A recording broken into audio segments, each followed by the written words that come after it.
de la menace nucléaire par les autorités japonaises. Oui, c'est le cas. Nous n'avons pas toujours toutes les informations. À la décharge des Japonais, il faut dire qu'ils gèrent dans des conditions très très difficiles une crise majeure, et même des crises majeures, puisqu'ils ont eu aussi des raffineries en feu, ils ont eu les conséquences du séisme, du tsunami, etc.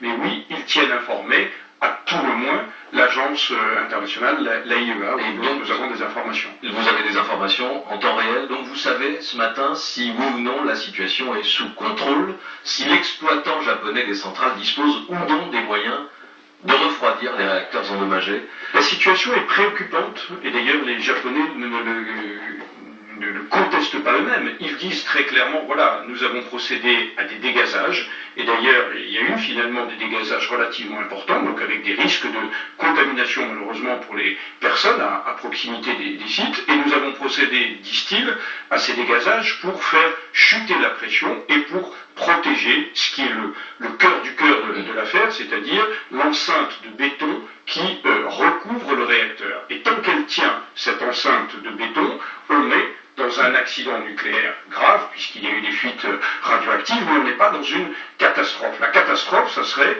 la fusion du réacteur et surtout la rupture de cette enveloppe qui enserre le réacteur. Mais à l'heure où nous parlons, on ne peut pas écarter l'hypothèse d'une catastrophe. On ne peut pas l'écarter, absolument. On ne peut pas l'écarter. Il y a deux scénarios, si vous voulez. Un scénario où les autorités japonaises gardent le contrôle du refroidissement de ces réacteurs, le 1, le 3, et peut-être dans les heures qui viennent, le 2. Le 2, visiblement, le système est en panne.